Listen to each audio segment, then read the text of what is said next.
28 host 日家家有求。上一集就介紹過有專門嘅家私設計，令到長者更加容易操作，亦都方便家人照顧。今個星期繼續為樂齡一族未雨綢繆。除咗設計用品家私之外，度身訂造全屋嘅裝修策略，亦都係安老生活嘅目標之一。唔少人喺裝修嘅時候咧就未有呢方面嘅需要，但亦都可以提早為日後嘅退休生活作打算，優雅地預備變老。要預備呢個樂齡生活咧，除咗由家私着手之外，當然啦，仲可以由室內設計入手啦。做裝修嘅時候，呢一刻你可能只係60歲啊，行得走得嘅，但係點樣預備將來可能遇到嘅挑戰呢？今日請教室內設計師阿 Tom 啦，阿 Tom 你好，大家好。今日你帶我嚟呢一個係廚房位嚟嘅，就話同長者嘅家居有關啦，但係咧睇落咧冇乜特別啫喎，又係。係啊，因為我哋而家個設計上咧就同平時嘅差不多嘅，不過有好多嘅細節位咧，我哋隱藏咗喺裏邊。介紹下呢一個櫃先啦，呢個位咧我哋做咗個小樣板咁樣嘅，咁啊呢啲位咧就做咗啲圓角位啦，即係如果啲老人家咁就行過呢個嘅話咧，就有機會冚到嘅，所以我哋呢啲位咧做咗斜邊或者做咗圓邊嘅，就好似呢啲咁樣。同埋呢啲位咧就可以輪椅都可以攝埋入去啦，因為好多時啲即係個身體未必需要，但係有咁樣嘅準備定咧，就將來真係需要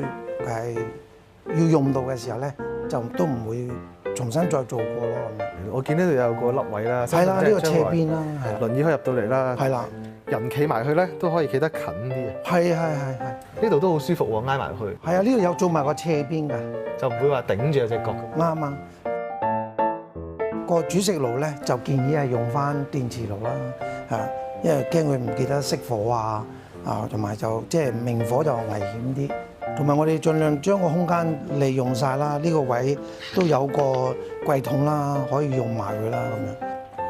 我見呢啲櫃桶冚唪唥都係叫做即係 soft closing 嘅。係啊，佢有帶有緩衝功能嘅，因為如果冇緩衝功能咧，就閂埋門嘅時候咧就嘭嘭聲啊嘛，可能夾到手啊。係啦，咁就所以就而家全部都用晒啲慢關或者係叫 soft close 嘅做功能性嘅路櫃啦。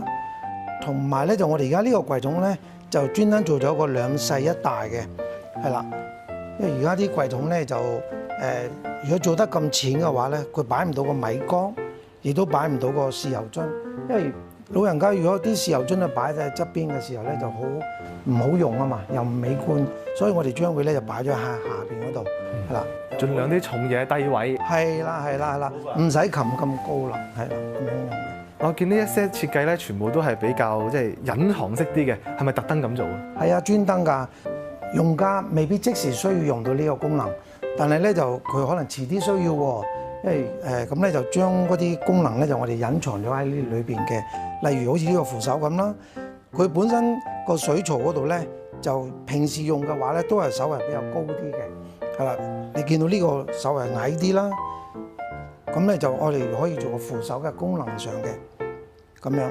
兩邊都係嘅，咁亦都可以咧就佢洗菜嘅時候咧就唔需要啲水肥晒上個身嗰度，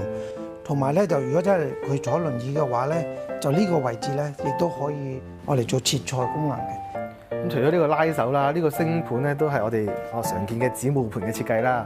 咦，入邊有啲咩特別嘅設計咧？呢個咧下水咧平時咧就喺中間嘅。咁呢一個款咧就係喺個側邊嗰度，咁令到咧下邊個空間咧就可以用到好多啦，唔會頂住咗個下水啦。水龍頭有冇特別？有㗎，呢個咧係3合1嘅龍頭嚟嘅，咁佢有除咗有冷熱啦，同埋亦都有埋個濾水功能嘅，咁咧就唔使成日煲水咯，個濾水可以擺喺下邊，咁啊可以即開即飲。即都方便長者日常生活啦，唔使話成日開火煲水，可能又唔記得咗。啱啦，唔記得熄火啊咁樣係啦。至於物料方面啦，我哋做櫥櫃又好啦，或者長者家居其他地方都好啦，我哋都板材同埋地板都有啲特別嘅要求嘅。係㗎，講咗地板先啦，地板咧就冇咁容易跣啦，同埋容易更換啦，因為有陣時啲屋企嗰度咧地板好少地方爛咗，你都需要更換嘅時候係有啲困難嘅。而呢一種物料咧就好容易逐件可以更換嘅，係啦。就我哋平時做櫃啊，做櫥櫃啊咁樣咧，就佢又夠實淨啦，佢承重力夠啦，同埋容易清潔啦。同埋我哋而家所做嘅板咧，包括櫃裏邊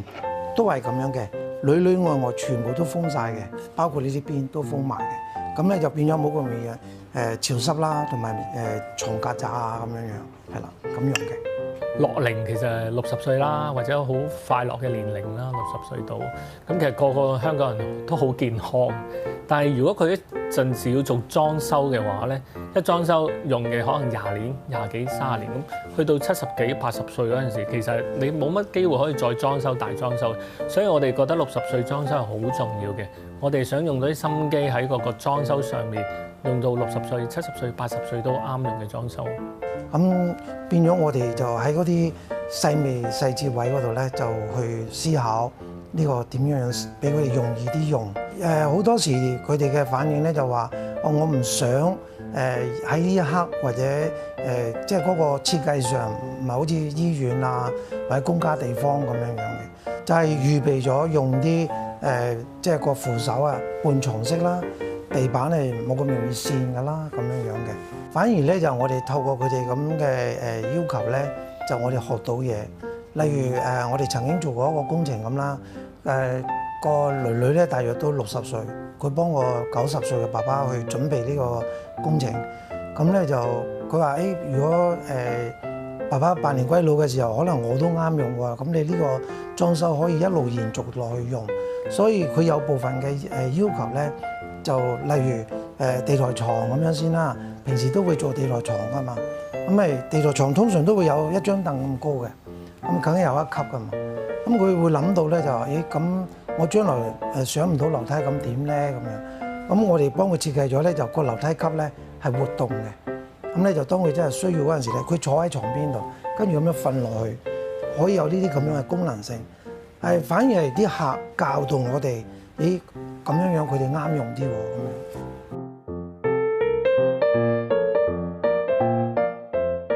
首先就要個廁所個門口要夠大啦，如果唔係嘅話咧，就你個啲輪椅未必推到入去，同出邊廳嘅個 level 咧一定要差不多，